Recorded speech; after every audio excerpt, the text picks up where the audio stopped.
Hello बच्चों, कैसे हैं आप सभी। स्वागत है आप सबका मेरे YouTube चैनल डॉक्टर सरोज कुमारी पर। मैं आपकी बायो टीचर, आपकी सरोज मैम, जिसे के साथ आप बायो पढ़ रहे हैं और डेली एक एक चैप्टर हम लोग कंप्लीट करते जा रहे हैं, एक एक वीडियोस हम लोग देखते जा रहे हैं। और अभी हम लोग क्लास 11th की बायो का अभी हमने क्या खत्म किया है। कल हमने खत्म किया है सेल, है ना, cell the unit of life. तो जब हम सेल पढ़ ही चुके हैं तो क्यों नहीं उसके हमारी 11th की बायो में सेल के बाद बायो मॉलिक्यूल्स वाला एक चैप्टर है। तो हम लोग जब सेल पढ़ लिए हैं तो क्यों ना उसको कंटिन्यू आगे करते हुए हम लोग बायो मॉलिक्यूल्स को छोड़कर cell cycle and cell division continue कर लिया जाए। ठीक है, तो सेल हम लोग पढ़े हैं, तो अभी अगर इसके साथ साथ उसके हम लोग सेल साइकिल और सेल डिवीजन जब कंटिन्यू करेंगे तो आई होप आप लोग को और अच्छे से समझ में आएगा। तो आज का हमारा कौन सा चैप्टर हम लोग नया स्टार्ट कर रहे हैं, cell cycle and cell division. Okay, now let's start this chapter with full energy, full जोश और पूरे ध्यान से और पूरे मन से पढ़ते हुए। ओके, ऑल लिविंग ऑर्गेनिज्म जो है वो अपनी लाइफ स्टार्ट करते हैं किससे, एक सिंगल सेल से। और फिर क्या होता है कि वो सिंगल सेल डिवाइड करते हैं फर्दर और एक सिंगल सेल से दो डॉटर सेल बनाते हैं। तो हर सेल जो है, ईच पार्टिकुलर सेल, हर सेल जो है वो क्या करता है, ग्रोथ और डेवलपमेंट शो करता है, ग्रोथ और डिवीजन शो करता है। जो कि ग्रोथ और डेवलपमेंट क्या है, उसकी बेसिक कैरेक्टरिस्टिक है एक सेल की। तो आइए हम लोग पहले पढ़ते हैं कि सेल डिवीजन में पहले टर्म आते हैं हैप्लॉइड और डिप्लॉइड के, क्योंकि लाइफ स्पेन करना ही है। तो जब वो अपना लाइफ स्टार्ट कर रहा है एक सिंगल सेल से, तो फर्दर वो ग्रो करेगा, वो डेवलप करेगा। तो growth and development characteristic, basic characteristic होती है सेल की। तो हम लोग इसमें दो हमें टर्म मिलेंगे इस चैप्टर में बार बार, haploid cell and diploid cell. तो पहले हम लोग क्या करेंगे, हैप्लॉइड और डिप्लॉइड को समझ लेते हैं, क्योंकि जब हमें वो चैप्टर के अंदर वो टर्म मिलेंगे तो हम लोग कंफ्यूज नहीं होंगे। वैसे आप लोग बड़े प्यारे बच्चे हैं, बड़े इंटेलिजेंट बच्चे हैं, आप लोग को सब पता है, फिर भी मैम पढ़ा रही है तो रिवीजन जरूर करवाएंगे। ठीक है, पहले देखते हैं हैप्लॉइड सेल। हैप्लॉइड सेल क्या होते हैं और एक होता है डिप्लॉइड सेल। डिप्लॉइड सेल, एक होता है हैप्लॉइड सेल और एक होता है डिप्लॉइड सेल। हैप्लॉइड सेल क्या होते हैं, फिगर देख लेते हैं, है ना। कोई भी चीज डायग्राम से क्या होती है, बड़ी अच्छे से समझ में आती है बच्चों। ठीक है, ये हो गया हमारा single set of chromosome, single set of chromosome. Okay, single set of chromosome. N, यहाँ पे एन डिनोट करेंगे। एन क्या है, नंबर ऑफ क्रोमोसोम। हम जहां भी एन लिखेंगे वहां नंबर ऑफ क्रोमोसोम लिखेंगे, नंबर ऑफ क्रोमोसोम। ठीक है, और सी क्या है, DNA content, DNA content. What is C, C is the DNA content. और इस डीएनए कंटेंट को मेजर किया जाता है किस चीज में, इस डीएनए कंटेंट को मेजर किया जाता है पिकोग्राम में, measured in the form of picogram. ठीक है, पीजी। इस डीएनए कंटेंट को मेजर किया जाता है किसमें, पिकोग्राम में। तो ये थी हमारी हैप्लॉइड सेल। देन डिप्लॉइड देख लेते हैं, व्हाट इज डिप्लॉइड। ये हो गया हमारा सेल। ठीक है,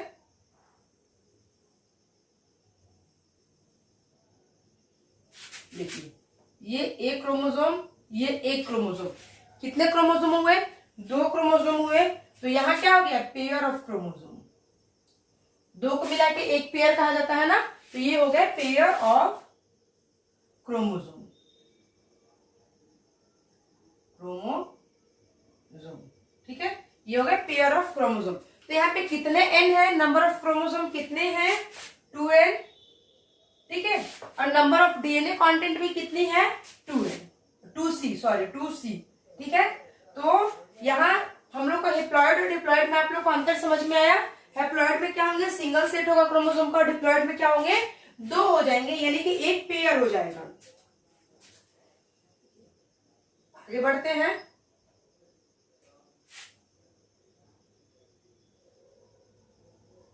ये हो गया हैप्लॉइड, ठीक है, ये हैप्लॉइड है। और ये इसमें कितने क्रोमोसोम है? एक सिंगल क्रोमोसोम है, तो इसे क्या कहेंगे हम लोग? मोनाड। मोनाड, इसे हम लोग क्या कहेंगे? मोनाड कहेंगे। बच्चों बड़े ध्यान से सुनना, ध्यान से समझना, ठीक है। इसमें नंबर ऑफ क्रोमोसोम कितने हैं मोनाड में? एन और सी, एक है, एक एन एक सी। देन अब ये रेप्लिकेशन करेगा, ये जो सेल था ये क्या किया? रेप्लिकेशन किया,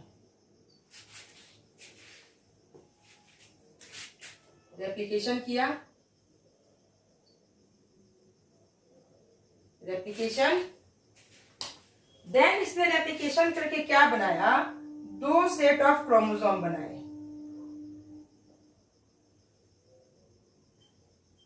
ठीक है। इसने रेप्लिकेशन करके क्या किया? ये डायड बन गया, डायड हो गया ये, इसे क्या कहेंगे? डायड, ठीक है, इसे कहेंगे डायड। ये भी क्या है? हैप्लॉइड ही है, ठीक है, ये क्या है? हैप्लॉइड ही है। इसने रेप्लिकेशन करके क्या किया कि मोनाड जो थे वो सॉरी, इसको इसने डायड बना दिया, यानी कि क्रोमेटिड कितनी हो गई?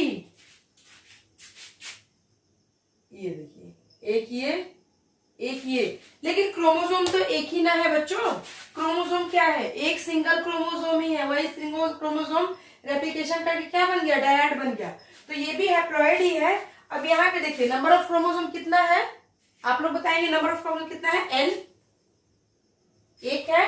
क्रोमोसोम कितना है? एक है, ठीक है। और क्रोमेटिड कितने हैं? डीएनए कंटेंट कितने हो गए? दो, एक दो, टू सी। इसे हम लोग ऐसा लिखेंगे। देन अब बात करते हैं डिप्लॉइड की। जिसने हैप्लॉइड डिप्लॉइड अच्छे से समझ लिया उसके तो आधी सेल साइकिल की, सेल डिवीजन की आधी कॉन्सेप्ट क्लियर। अब यहां देखिए, यहां है दो सेट ऑफ क्रोमोसोम, ठीक है। यहां क्या है? हमारे दो सेट ऑफ क्रोमोसोम है, एक सेट, एक ये है, एक ये, सॉरी सेट ऑफ नहीं है, दो, एक सेट है ना। तो एक ये हो गया, एक ये हो गया, तो यहाँ पे कितने क्रोमोसोम हुए? दो। तो ये कैसे है? डिप्लॉइड सेल है। अभी हमने पढ़ा ना, ये कैसे है? डिप्लॉइड है, ठीक है। और ये कैसे थे? हैप्लॉइड थे। तो ये क्या है? डिप्लॉइड है। अब यहाँ पे एन कितना है? नंबर ऑफ क्रोमोसोम की संख्या बताइए। दो, 2n।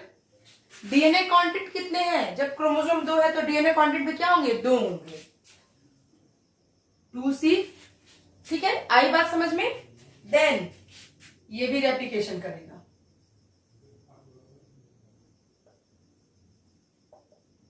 ये भी क्या कर रहा है? रेप्लिकेशन कर रहा है। अब रेप्लिकेशन करके देखेंगे कि ये क्या बना रहा है, ठीक है। ये एक से ऐसा बना था ना हैप्लॉइड, अब देखिए दो है, एक बन गया,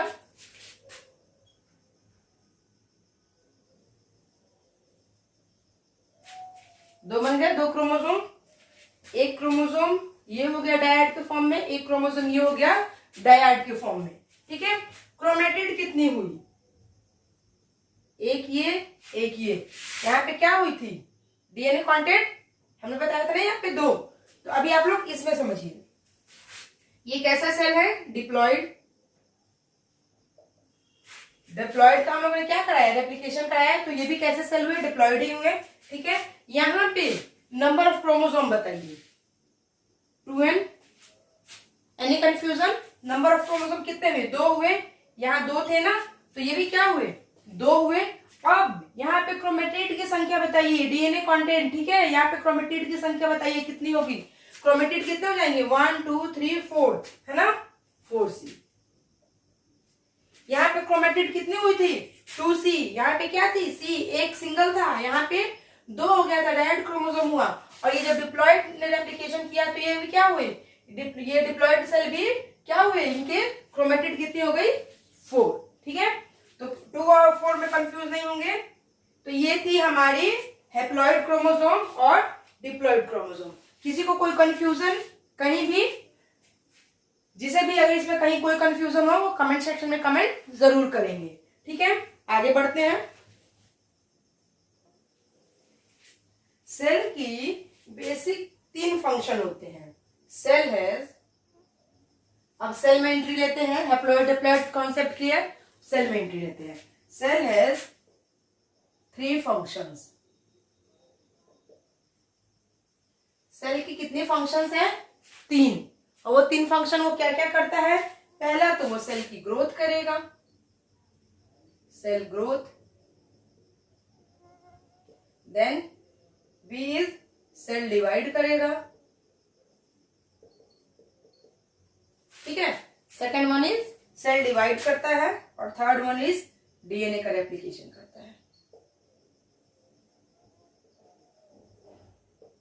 डीएनए का रेप्लिकेशन करता है। तो सेल के बेसिक कौन कितने फंक्शंस हैं? 3। सेल का ग्रोथ करेगा, सेल क्या करती है? अपनी ग्रोथ करती है, देन सेल डिवाइड करती है, और देन डीएनए रेप्लिकेट करता है, यानी डीएनए का रेप्लिकेशन होता है। Growth and reproduction are growth and reproduction. Growth and reproduction are characteristic of all living organism.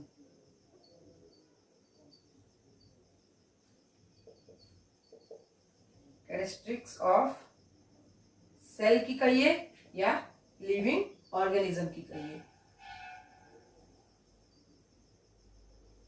Growth और डेवलपमेंट जो है, हर सेल जो जीवित है या हर वो लिविंग ऑर्गेनिज्म जो लाइव है, ठीक है, जिसके पास लाइफ है, जो जीवित है, वो क्या करेगा? ग्रोथ करेगा, देन रिप्रोडक्शन करेगा, है ना। ग्रोथ करेगा, ग्रोथ एंड देन रिप्रोडक्शन करेगा। अब वो कैसे करेगा? देखिए, ये है हमारा सेल। दूसरे कलर से बताती हूँ, बोरिंग हो जाता है ना बायो में एक ही कलर पढ़ पढ़ के।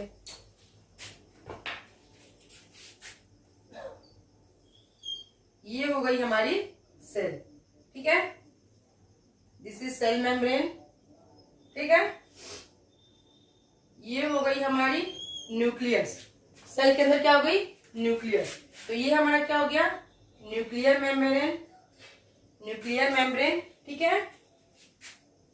अब न्यूक्लियर मेम्ब्रेन के अंदर, न्यूक्लियस के अंदर है हमारा क्या? Chromatin, chromatin. न्यूक्लियस के अंदर क्या है? क्रोमैटिन है। यहां तक आई बात समझ में? ये एक सेल है, ये सेल की सेल मेम्ब्रेन है, ये न्यूक्लियस है, ये न्यूक्लियस की न्यूक्लियर मेम्ब्रेन है, और न्यूक्लियस के अंदर क्या है? क्रोमैटिन है, थ्रेड लाइक, डीएनए के थ्रेड लाइक स्ट्रक्चर्स। अब सेल अपने ग्रोथ की तरफ बढ़ रहा है, सेल ग्रोथ कर रहा है।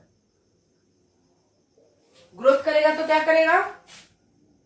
सेल ग्रोथ कर रहा है तो सेल बड़ा हो गया, सेल बड़ा हो गया, है ना। तो ये हो गए सेल, ये हो गया न्यूक्लियस, पहले के सेल से बड़ा है, हाँ जी बिल्कुल बड़ा है। ये हो गए साइटोप्लाज्म, ठीक है, फ्लूइड मैट्रिक्स जो भी कुछ होता है। ये हो गई सेल मेम्ब्रेन, ये हो गई न्यूक्लियर मेम्ब्रेन, ठीक है, और इसके अंदर ये हो गए क्रोमैटिन। अब क्या हुआ? सेल ने जब अपना ग्रोथ करना शुरू किया तो सेल पहले छोटी थी, तो अब ये क्या हो गई? बड़ी हो गई। अब जब ये बड़ी हो गई तो ये क्या करेगी बच्चों? ये क्या करेगी? डिवाइड हो जाएगी।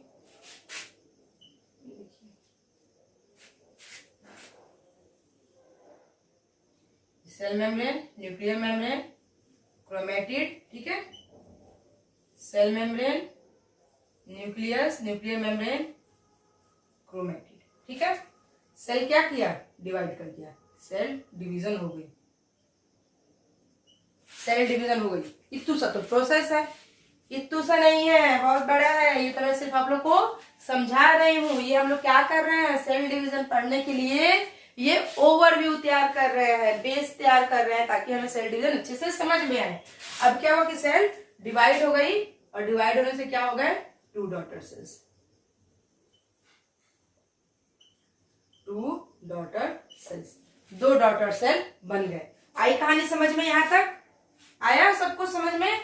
अब इसमें क्या हुआ, यहां हुआ increase in cytoplasm, increase in cytoplasm, cytoplasm increase कर गया, ठीक है, और इज कंटिन्यूअस प्रोसेस, और कंटिन्यूअस प्रोसेस क्या हो रहा है, चलते जा रहा है, चलते जा रहा है, यानी साइटोप्लाज्म बड़ा होते जा रहा है। देन फिर क्या हुई, डीएनए सिंथेसिस, डीएनए का सिंथेसिस हुआ, occurs only during one specific stage, one specific stage in the cell cycle।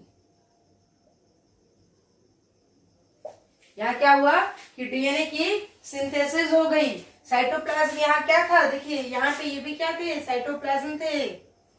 अब ये साइटोप्लाज्म क्या हुए, बड़े होने शुरू हो गए, इंक्रीज इन साइटोप्लाज्म, और ये साइटोप्लाज्म जब सेल की ग्रोथ शुरू हुई तो बड़े हुए, देखिए यहाँ पे बड़े हो गए, हाँ जी बिल्कुल क्लियरली दिख रहा है, बड़े हो गए, और ये प्रोसेस कंटिन्यूअस रही, ठीक है, साइटोप्लाज्म और बड़े होते गए, और उसके बाद क्या हुआ कि डीएनए का सिंथेसिस हुआ, ये जो डीएनए है क्रोमैटिन मटेरियल, ठीक है, इसका सिंथेसिस हुआ, और ये कब हुआ, occurs only during one specific stage, एक ऐसे स्पेसिफिक स्टेज पे जाके, किसमें, सेल साइकिल में, ठीक है। यहां तक कोई दिक्कत?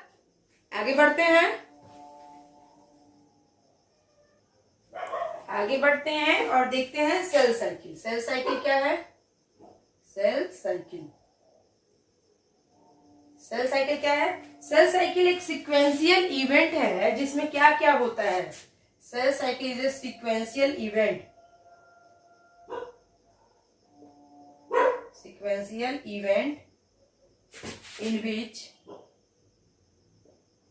सीक्वेंशियल हम लोग क्यों बोल रहे हैं, क्योंकि ये एक सीक्वेंस में होती है ना, ऐसा नहीं कि पहले कुछ हो गया फिर कुछ हो गया फिर कुछ हो गया, पहले न्यूक्लियस डिवाइड हो गई फिर साइटोप्लाज्म डिवाइड हुआ, ऐसा नहीं होता है, ये एक कंटिन्यूस सीक्वेंस में चलती है, इसलिए इसे क्या कहता है, सीक्वेंशियल इवेंट कहा जाता है, जिसमें क्या क्या होता है, अभी हम लोग देख लेते हैं इसमें क्या क्या होता है। पहला काम होता है इसमें कि cell duplicates its genome, cell duplicates its genome, ठीक है। फिर क्या होता है, synthesis of constituents of cell, synthesis of constituents, constituents of cell, ठीक है। फिर क्या होता है, इवेंचुअली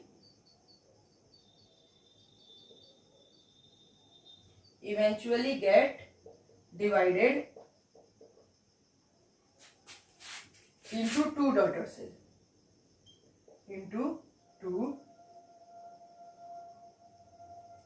daughter cell, जो कि अभी हम लोगों ने यहाँ पे जो फिगर ड्रॉ किया था उसमें देखा कि पहले क्या हुए, सेल के जीनोम जो थे वो डुप्लीकेट होना शुरू हुए, फिर सिंथेसिस हुई किसकी, कॉन्स्टिट्यूएंट ऑफ सेल की, सेल के अंदर जो भी कॉन्स्टिट्यूएंट मटेरियल्स थे उसकी, और फिर क्या हुआ, eventually get divided into 2 daughter cell, और उसके बाद क्या हुआ, सेल एक सेल से 2 डॉटर सेल में डिवाइड कर गया। अभी हम लोगों ने फिगर में देखा था।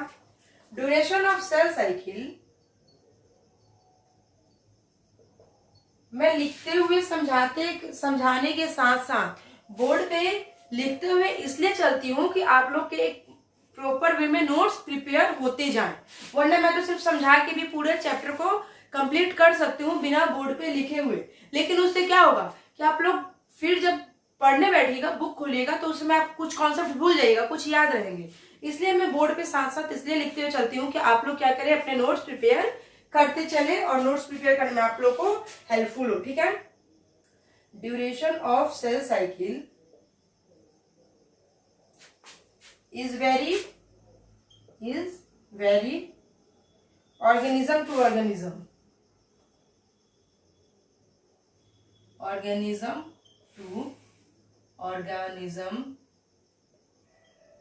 ठीक है, या फिर कह लीजिए and cell to sale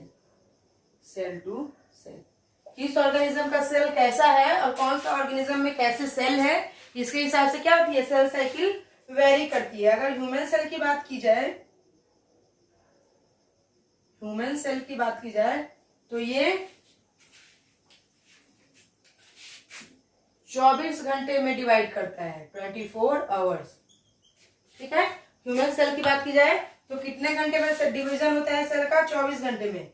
east की बात की जाए तो ईस्ट का डिवीजन कितना होता है, 90 आवर्स में। ईस्ट कितने घंटे में डिवाइड कर जाता है, 90 आवर्स में।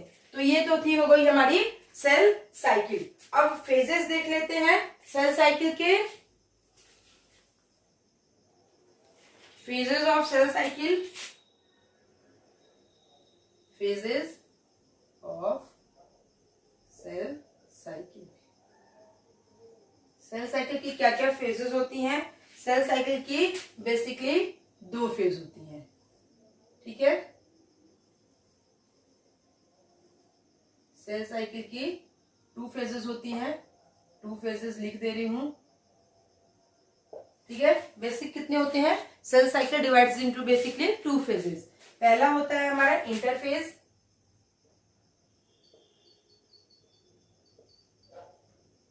ठीक है, और दूसरा होता है हमारा एम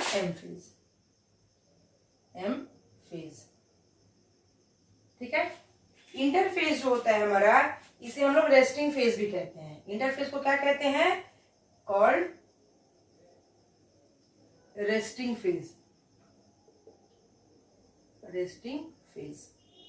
सेल क्या करता है, यहाँ पे रेस्ट की पोजीशन में रहता है, तो इसे रेस्टिंग फेज भी कहा जाता है।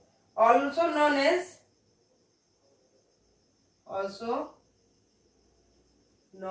एज प्रिपरेटरी, यानी प्रिपेयर हो रहा है किसके लिए, डिवीजन के लिए। Also known as preparatory phase. Cell अपने डिवीजन की तरफ मूव करने के लिए प्रिपेयर हो रहा है, तो इसलिए इसे हम लोग प्रिपरेटरी फेज भी कहते हैं। रेस्ट में है, अभी कोई वर्क नहीं कर रहा है, तो इसलिए हम लोग इसे रेस्टिंग फेज भी कहते हैं। Then next one is 95% of cell cycle duration.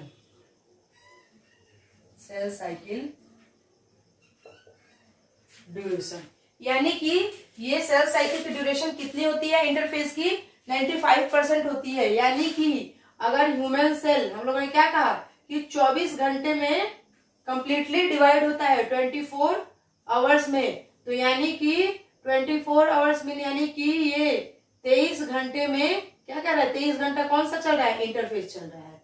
95% कह रहा है ना, 95%, यानी कि 23 घंटा जो है वो कौन सा फेज चलेगा, इंटरफेज।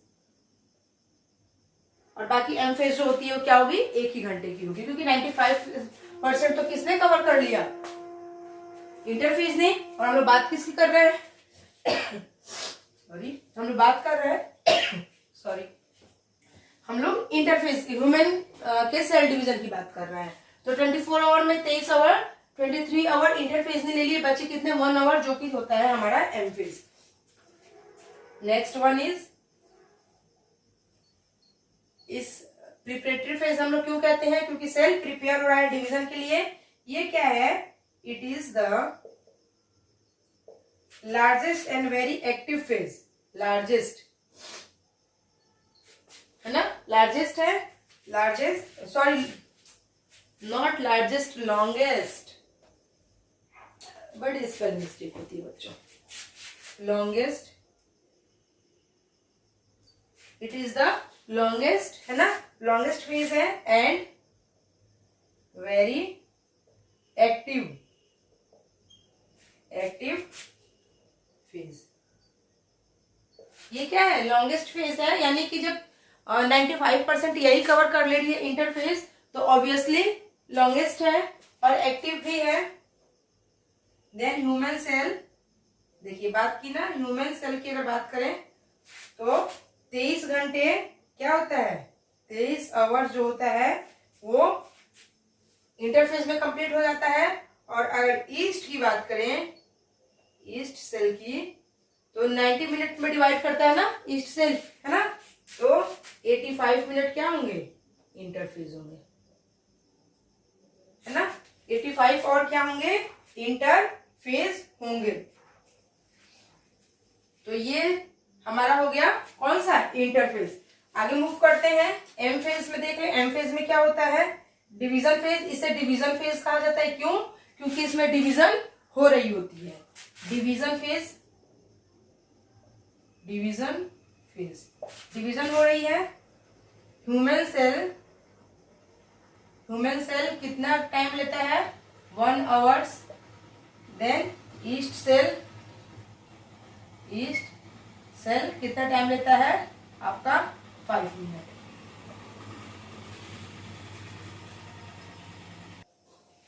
ईस्ट सेल कितना लेता है, 5 मिनट, यानी कि 95% तो इसने यहीं पे कंप्लीट कर लिया। बचे कितने, 5%। 5% of cell cycle duration. Cell cycle duration का 5% जो होता है वो कहाँ होता है, एम फेज में होता है। ये हो गया हमारा, व्हाट इज दिस, सेल। ये हो गया इंटरफेज, ठीक है, और ये हो गया एम फेज। 95% पोर्शन कवर कर रहा है कौन,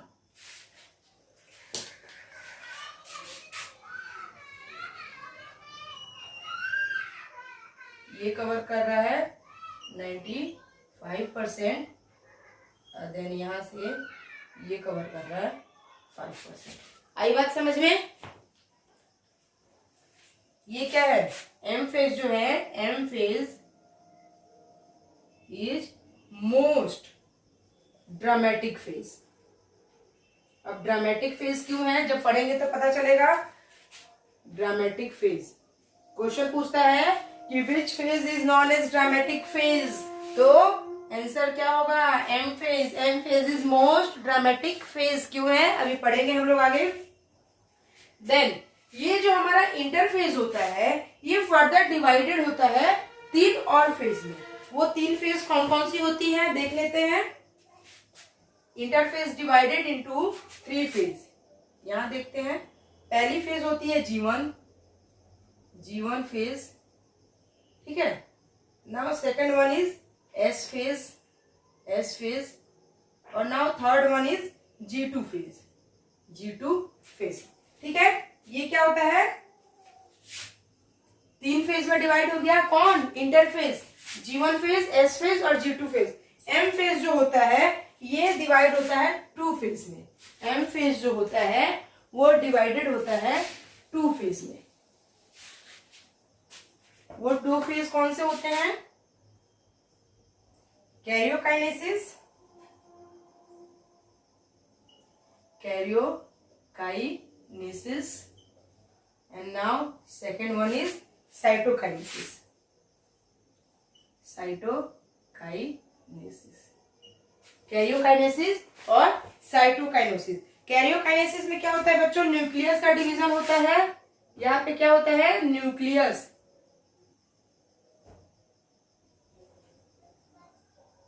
न्यूक्लियस डिवीजन। और साइटोकाइनेसिस में साइटोप्लाज्म का डिवीजन, साइटोप्लाज्म डिवीजन, साइटोप्लाज्म का डिवीजन होता है। कैरियोकाइनेसिस में न्यूक्लियस का और साइटोकाइनेसिस में साइटोप्लाज्म का।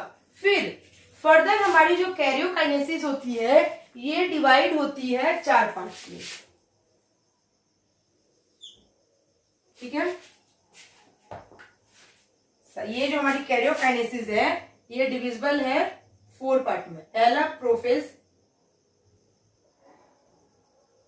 Now second one is metaphase, Now third one is anaphase and fourth one is telophase. कहानी यहां तक समझ में आई? कहानी यहां तक समझ में आई या किसी को कोई doubt? Any doubt? Phases of cell cycle 2 phase होते हैं. पहला होता है हमारा इंटरफेज. फटाफट से रिवीजन कर लेते हैं. पहला होता है इंटरफेज, दूसरा होता है एम फेज. इंटरफेज डिवाइडेड होता है 3 फेज में, G1 phase, S phase, G2 phase. M phase divisible होता है, डिवाइडेड होता है 2 फेज में, कैरियोकाइनेसिस, साइटोकाइनेसिस. कैरियोकाइनेसिस में न्यूक्लियस का डिवीजन होता है, साइटोकाइनेसिस में साइटोप्लाज्म का डिवीजन होता है. फिर कैरियोकाइनेसिस जो होती है वो डिविजिबल होती है 4 फेज में, prophase, metaphase, anaphase and telophase. Interphase को हम लोग और क्या कहते हैं? रेस्टिंग फेज या प्रिपरेटरी फेज कहते हैं. क्यों? क्योंकि सेल इसमें या तो रेस्ट कर रहा होता है और फिर सेल डिवीजन के लिए प्रिपेयर हो रहा होता है. इसकी जो ड्यूरेशन होती है वो 95% होती है इंटरफेज की. बचे 5% वो क्या होते हैं? एम फेज में होते हैं. यानी अगर ह्यूमन सेल की बात की जाए तो 23 घंटे का डिवीजन जो होता है वो इंटरफेज में हो जाता है, बाकी का 1 घंटा एम फेज में होता है. ईस्ट की बात की जाए तो 85 मिनट इंटरफेज में डिविजिबल हो जाता है और बचे 5 मिनट वो कहाँ हो जाता है? एम फेज में हो जाता है. 95% डिवीजन इंटरफेज में होता है तो बचे के 5% वो एम फेज में हो जाते हैं. मैंने फिगर से भी आप लोगों को दिखा दिया और ये कंप्लीट समझा भी दिया. अब इस फिगर को थोड़ा सा और अच्छे से बना के देख लेते हैं. ठीक है?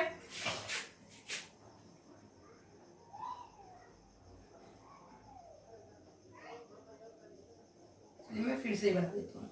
ठीक है, मैं फिर से ही बना देती हूँ, आप लोग को अच्छे से समझ में आ जाएगा.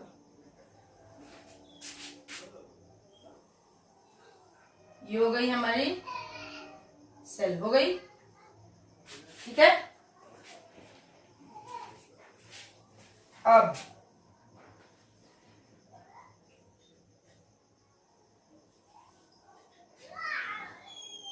हमने एम फेज क्या पढ़ा? सेंटर पे लाते हैं, सेंटर है ना, सेंटर पे ठीक रहेगा बच्चों. ये हो गया सेंटर पॉइंट. हम लोगों ने क्या पढ़ा कि 95% क्या होती है? इंटरफेज होती है. तो यहां से यहां तक क्या चली? इंटरफेज चली. ठीक है, यहां से यहां तक ये क्या हो गई? इंटरफेज.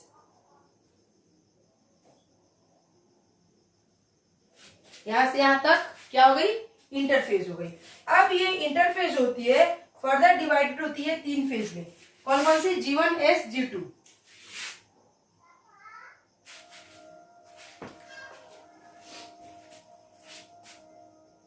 G1, ठीक है, G1, S, G2. आई बात समझ में? ये फर्दर डिवाइडेड होती है G1, S, G2. ठीक है, अब ये है एम फेज,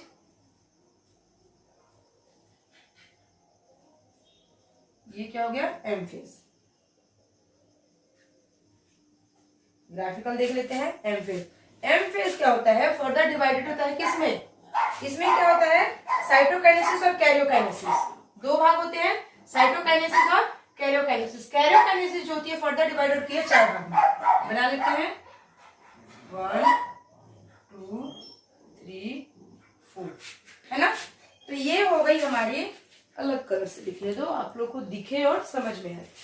ये हो गई हमारी प्रोफेज, प्रोफेज, मेटाफेज, एनाफेज, ठीक है, टेलोफेज, टेलोफेज. ठीक है, अब ये क्या है? साइटोकाइनेसिस. साइटोकाइनेसिस हो गया डिवीजन पूरे सेल का. ठीक है, अब यहां से एक सेल आया. ठीक है, ये एंट्री किया G1 स्टेज में. ठीक है, फिर G1 से G2 S में आया, S से G2 में आया, G2 से प्रोफेज में, मेटाफेज में, एनाफेज में, टेलोफेज में. देन हो गई इसकी साइटोकाइनेसिस और साइटोकाइनेसिस के बाद क्या हो गया? ये 2 डॉटर सेल हो गए. डॉटर सेल हो गए. तो ये ग्राफिकल रिप्रेजेंटेशन में किसी कोई प्रॉब्लम? ये क्या हमने शो किया, 95% एक्वायर कर रहा है और ये बाकी का 5% एक्वायर कर रहा है। किसी को कोई दिक्कत, कोई डाउट, कोई प्रॉब्लम?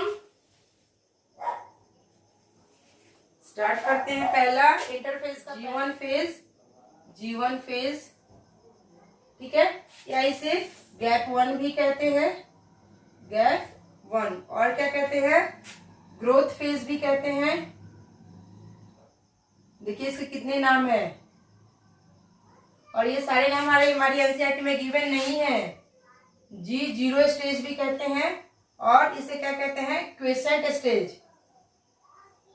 यहां से क्वेश्चन अराइज होता है बच्चों कि क्विसेंट स्टेज किस स्टेज को कहा जाता है, क्विसेंट स्टेज, ठीक है। और इसे इनएक्टिव स्टेज भी कहा जाता है, inactive stage.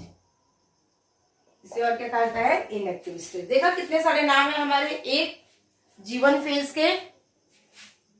In this phase no cell division, इसमें क्या होता है, no cell division. In this phase, no cell division. Cell in this stage remain metabolically active. क्या होता है, मेटाबॉलिकली एक्टिव होता है, डिवीजन नहीं कर रहा है, लेकिन मेटाबॉलिकली क्या है, एक्टिव है। No longer proliferate unless called on to do, ठीक है। कुछ ऐसा नहीं होता है इसमें, no longer proliferate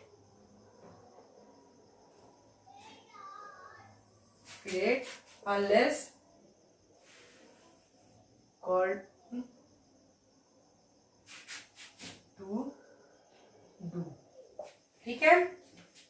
so depending on the requirement of the organism, और ये किस पे डिपेंड करता है, ऑर्गेनिज्म के रिक्वायरमेंट पे डिपेंड करता है, ठीक है। Most of cell organelles duplicate G1 phase. Most of the cell organelles क्या होते हैं, वो डुप्लीकेट करते हैं, डुप्लीकेट, ठीक है। G1 phase. बहुत से ऐसे ऑर्गेनिज होते हैं वो क्या करते हैं, अपना डुप्लीकेशन करना शुरू कर देते हैं G1 फेज में ही, ठीक है। इसमें क्या होता है कि सेल की ग्रोथ होती है, सेल ग्रोथ करता है, देन सेल की साइज इंक्रीज होती है, सेल साइज इंक्रीज्ड, सेल की साइज जो होती है इंक्रीज होती है। न्यूक्लियस का ग्रोथ होता है, न्यूक्लियस का ग्रोथ होता है, ठीक है। और क्या क्या होता है, आरएनए का सिंथेसिस होता है इसी फेज में, आरएनए का, अरे ये क्या कर रही है, डिवीजन नहीं कर रही है। बाकी तो प्रिपरेटरी स्टेज अपने आप को प्रिपेयर तो कर ही रही है डिवीजन के लिए, तो मोस्टली फंक्शंस क्या हो रहे हैं, यही परफॉर्म हो रहे हैं। प्रोटीन सिंथेसिस भी करती है, एमिनो एसिड का सिंथेसिस, प्रोटीन सिंथेसिस भी करती है, प्रोटीन सिंथेसिस। देन और क्या करती है, if cell divide frequently G1 shorter, if cell divide frequently, अगर सेल फ्रीक्वेंटली डिवाइड कर रहा है तो क्या होगा, G1 जो होगा, G1 शॉर्टर होगा, G1 स्टेज जो होगा वो शॉर्टर होगा, छोटा होगा। और अगर इफ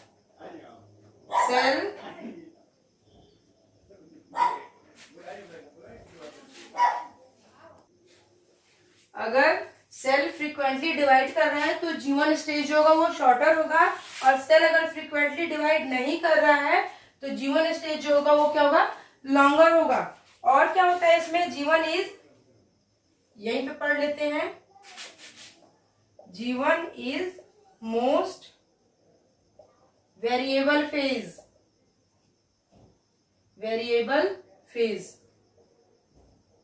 G1 क्या है, बहुत ही वेरिएबल फेज है, और लॉन्गेस्ट फेज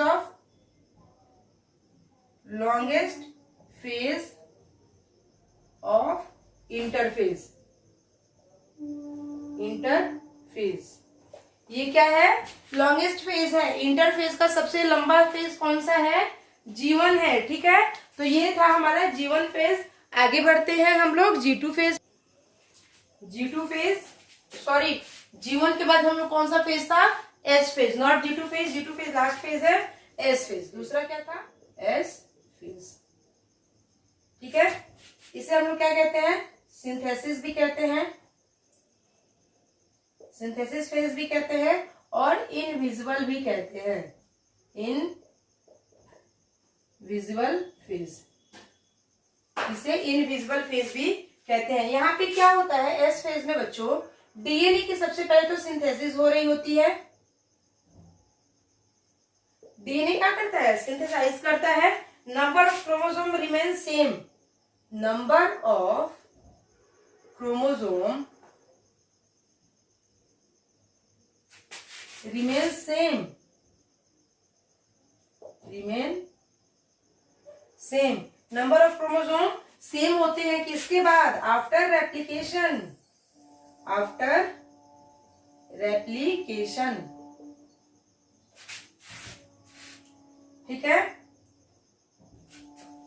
और डबल क्या होता है? Content, content get double.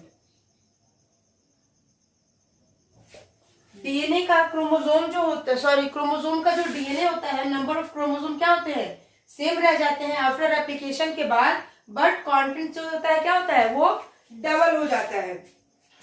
देखते हैं कैसे, अभी समझाया भी मैंने आप लोगों को।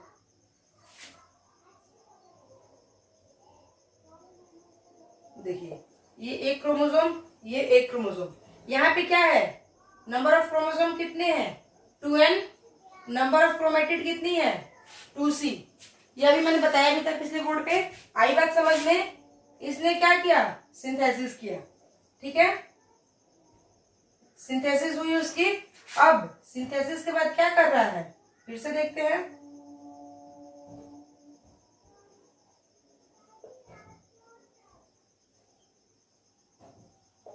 देखिए सिंथेसिस किया, ये क्या हुआ? रेप्लिकेटेड थ्रेड है, रेप्लिकेटेड थ्रेड। ठीक है, रेप्लिकेटेड थ्रेड है। रेप्लिकेशन हुई, हाँ जी बिल्कुल हुई, रेप्लिकेशन हो गई। क्या बना? ये एक था ना, ये रेप्लिकेशन करके ये बना, रेप्लिकेशन करके ऐसा बना। तो यहाँ पे एन कितने हैं? नंबर ऑफ क्रोमोसोम कितने हैं? 2 हैं, 2 ही तो हैं। ये भी तो बच्चों 2 ही हैं। फिर क्या हुआ? कंटेंट कितना? क्रोमेटिड कितने हो गए? 4। देखिए 1 2 3 4, क्रोमोसोम 1 1, 2 क्रोमोसोम और क्रोमेटिड कितनी हो गई? 4। तो हुई डुप्लीकेशन। रेप्लिकेशन के बाद क्या हुआ? कंटेंट डबल हुआ है, क्रोमोसोम डबल नहीं हुआ है। हिस्टोन प्रोटीन का भी सिंथेसिस होता है, हिस्टोन प्रोटीन सिंथेसिस होता है,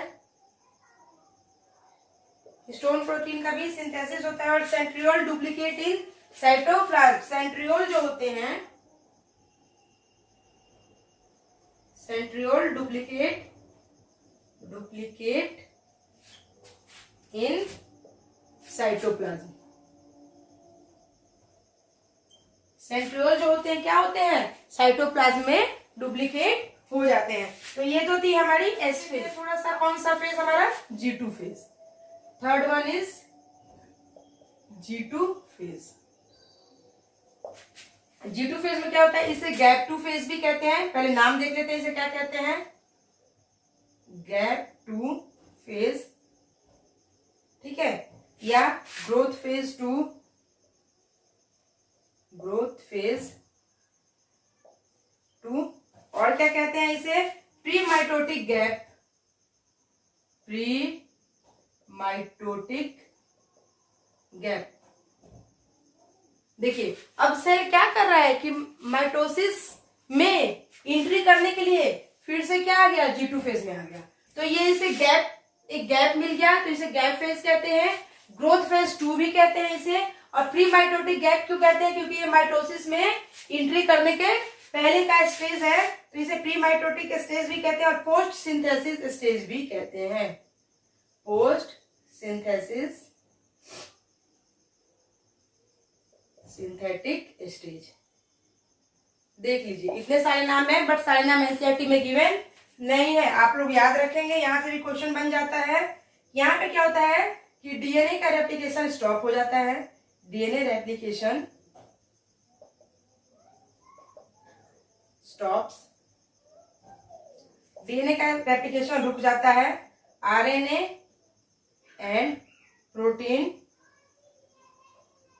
आरएनए और प्रोटीन का सिंथेसिस जो होता है वो कंटिन्यू होता है,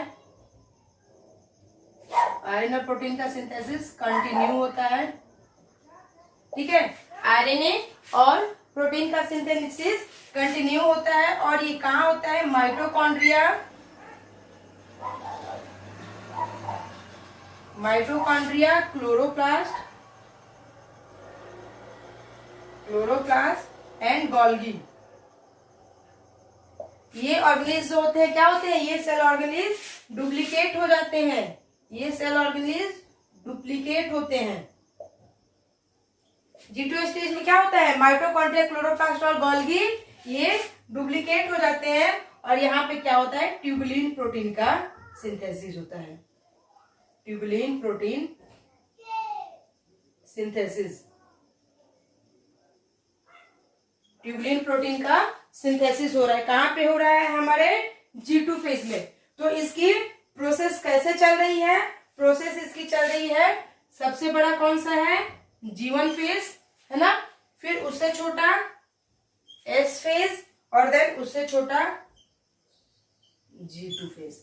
ऐसे हमारी फेजेस जो है वो कंटिन्यू आगे बढ़ रही है। तो हम लोगों ने क्या कवर किया बच्चों, आज हम लोगों ने कवर किया cell cycle and cell division का इंटरफेस। इंट्रो उसकी हम लोगों ने देख ली और उसके बाद हम लोगों ने उसका इंटरफेस कवर कर लिया। कल हम लोग स्टार्ट करेंगे इसका एम फेज। तब तक के लिए आप इस वीडियो को देखते रहिए, लाइक एंड सब्सक्राइब करते रहिए। मिलते हैं कल इसके नेक्स्ट पार्ट के साथ जिसमें हम लोग कंटिन्यू करेंगे एम फेज। तब तक के लिए थैंक यू सो मच।